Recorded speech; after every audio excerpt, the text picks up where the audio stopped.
കർത്താവിൽ പ്രിയരെ, ഈ ബുധനാഴ്ച നമുക്ക് ഒരുമിച്ച് ദൈവസന്നിധിയിൽ കൂടാൻ കർത്താവ് എന്ന ഭാഗ്യത്തിനായി സ്തോത്രം ചെയ്യാം. അനുഗ്രഹിക്കപ്പെട്ട ഈ ദിവസം കർത്താവിൻ്റെ അത്ഭുതത്തിൻ്റെ കരം, അസാധ്യമെന്ന് പറയുന്ന ഒരു കാര്യം ദൈവമക്കൾക്കില്ല. ആമേൻ. ചിലപ്പോൾ ചില സ്ട്രഗിളൊക്കെ വരും, ബട്ട് ആ സ്ട്രഗിളിൻ്റെ അകത്തും എനിക്ക് വേണ്ടി കർത്താവുണ്ടെന്ന് വിശ്വസിക്കാൻ ഭാഗ്യം ലഭിച്ചവരാണ് ആമേൻ ദൈവവചനത്തിൽ ആശ്രയിക്കുന്നവർ. കർത്താവിൻ്റെ വചനത്തിൽ ആശ്രയിക്കുന്ന ഒരു വ്യക്തിക്കും ഒന്നിനും ഒരു കുറവും വരത്തില്ല. ആരോഗ്യം, ആമേൻ, ഏത് മേഖലയാണെങ്കിലും സാമ്പത്തിക ആവശ്യങ്ങൾ, ആമേൻ, കർത്താവിൽ ആശ്രയിക്കുന്നവർക്ക് ഒന്നാമത് അവർക്ക് ലഭിക്കുന്നത് ഉറപ്പ് ലഭിക്കും. കർത്താവ് എനിക്ക് വേണ്ടി ഉള്ളതുകൊണ്ട് ആമേൻ, എനിക്ക് ഈ കാര്യത്തിൽ എനിക്ക് വേണ്ടി കർത്താവ് ഒരു അത്ഭുതം ചെയ്യുമെന്ന് വിശ്വസിക്കുന്നവരാണ് ദൈവവചനം ആശ്രയിക്കുന്നവർ. നമുക്ക് ദൈവവചനത്തിൽ അപ്പോസ്തല പ്രവൃത്തി 2-ാം അധ്യായം അതിൽ ഈ 21, 22, 23, 24 വാക്യങ്ങൾ നമുക്ക് വായിക്കാം. എന്നാൽ അതിന് മുമ്പ് ഇസ്രായേൽ ജനത്തോട്, ഇസ്രായേൽ പുരുഷന്മാരോട് പറയുന്ന ഒരു ഭാഗമാണ്. ഇസ്രായേൽ പുരുഷന്മാരെ, 22-ാം വാക്യം, ഇസ്രായേൽ പുരുഷന്മാരെ ഈ വചനം കേട്ടുകൊള്ളുകയും. അപ്പം യേശുവിനെ കുറിച്ച് പറയുകയാണ്, നിങ്ങളുടെ ഇടയിൽ യേശു ചെയ്ത അത്ഭുതങ്ങളും അടയാളങ്ങളും നിങ്ങളുടെ ഇടയിൽ തന്നെയാണ് കർത്താവ് ചെയ്തത്. പത്രോസ് യോഹന്നാനും നമുക്കറിയാം, അവിടെ മാളിക മുറിയിൽ അല്ലെങ്കിൽ അവർ ഒരുമിച്ച് കൂടിയിരുന്നിടത്ത് ദൈവമഹത്വം ഇറങ്ങി വന്നു. ആമേൻ. അവരാഗ്രഹിച്ചപ്പോൾ, അവർ ഒറ്റ മനസ്സോടെ ഇരുന്നപ്പോൾ പരിശുദ്ധാത്മാവ് അവരുടെ മേൽ ഇറങ്ങി വന്നു. അവരെ പരിശുദ്ധാത്മാവിൽ നിറച്ചു കഴിഞ്ഞപ്പോൾ ആ അപ്പോസ്തലന്മാർക്ക്, ശിഷ്യന്മാർക്ക് പിന്നെ അടങ്ങിയിരിക്കാൻ പറ്റുന്നില്ല.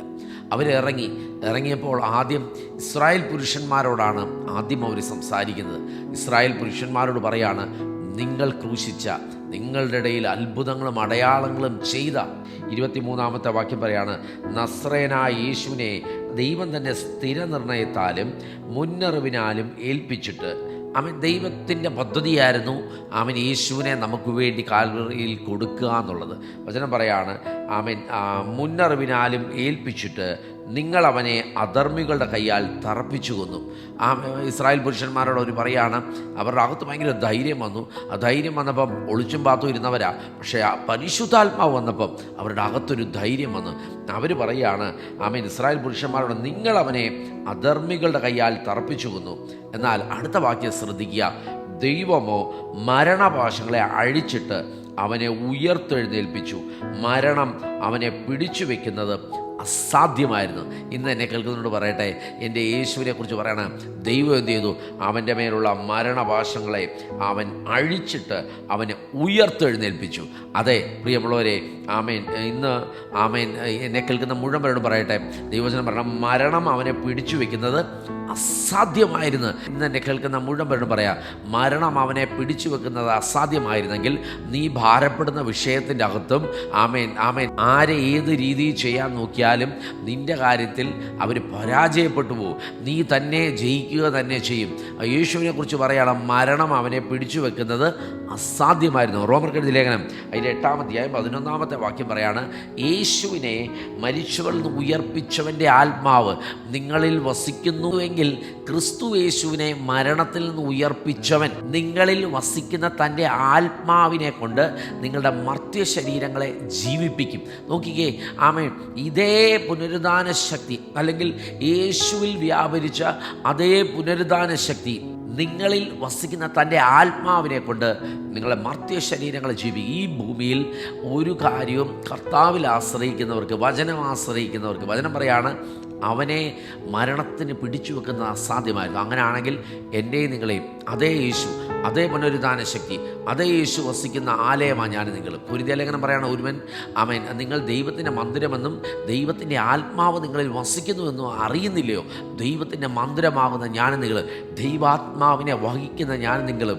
പ്രിയമുള്ളവരെ, അവനെ മരിച്ചവരിൽ നിന്ന് ഉയർപ്പിച്ച ദ സെയിം സ്പിരിറ്റ്, അതേ ആത്മാവാണ് എൻ്റെ നിങ്ങളുടെ അകത്തിരിക്കുന്നത്. ഒരിക്കലും പരാജയപ്പെട്ടു പോകുന്നോ, തീർന്നു പോകുന്നോ, ഭീതിയോടെ നടക്കാനല്ല ദൈവം വിളിച്ചിരിക്കുന്നത്.